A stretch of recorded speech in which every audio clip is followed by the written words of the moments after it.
watch this topic in Hindi, skip the video to 3 minutes and 14 seconds. Hello everyone, welcome to another episode of Legal Update. The topic of discussion is errors in bail orders. First, let us see why is it in the news.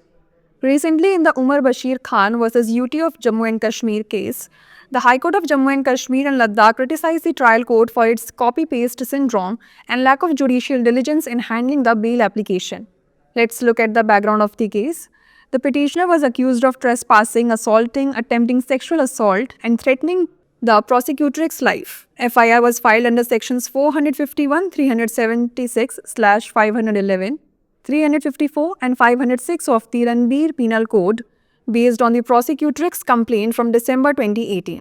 The trial court denied bail based on irrelevant facts unrelated to the actual case. Petitioner's counsel argued that the prosecutrix during her testimony withdrew her initial allegations and stated the incident stemmed from a family dispute. The petitioner remained in custody for an unrelated NDPS case before applying for bail in this matter. The court observation was as follows. The bench of Justice Sanjay Dhar highlighted discrepancies in the prosecutrix's testimony, which contradicted her initial complaint, raising doubts about the allegations.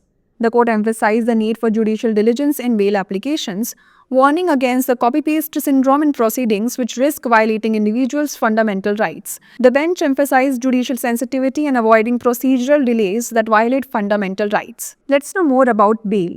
Bail, a legal provision within the CRPS and BNSS, facilitates release from prison pending trial or appeal upon depositing security. Bailable offences guarantee the right to bail as per Section 436 of the CRPC, while non-bailable offences grant discretion to courts or designated police officers as outlined in Section 437. Under Section 439, subsection 1 of CRPC or the Section 483 of Bharatiya Nagarik Suraksha Sanhita 2023, a High Court or Court of Session holds the authority to grant bail.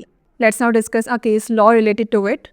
State of Rajasthan vs. Bal Chand 1977. In this case, Justice V.R. Krishna Iyer held that the basic rule is bail, not jail. It referred to a concept which is bail is a right and jail is an exception. Before we wrap up, here's a question for you. Under which section of the BNSS 2023 can the High Court or Court of Session grant bail? Section 436, Section 439, Section 483 or Section 438? Send the answer to this question in the comment section. Stay tuned for the next episode. Like, share and subscribe for more such content. आज हमारी चर्चा का विषय है जमानत आदेशों में त्रुटियां। सबसे पहले जान लेते हैं ये चर्चा में क्यों है। हाल ही में उमर बशीर खान बनाम जम्मू कश्मीर केंद्र शासित प्रदेश मामले में जम्मू कश्मीर और लद्दाख उच्च न्यायालय ने कॉपी पेस्ट सिंड्रोम और जमानत आवेदन से निपटने में न्यायिक परिश्रम की कमी के लिए ट्रायल कोर्ट की आलोचना की। चलिए जान लेते हैं मामले की पृष्ठभूमि।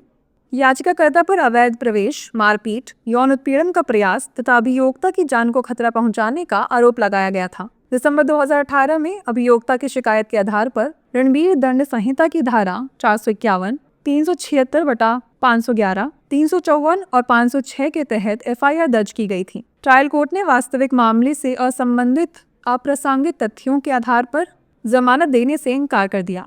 याचिकाकर्ता के वकील ने तर्क दिया कि अभियोक्ता ने अपनी गवाही के दौरान अपने प्रारंभिक आरोप वापस ले लिए और कहा कि यह घटना पारिवारिक विवाद से उत्पन्न हुई थी।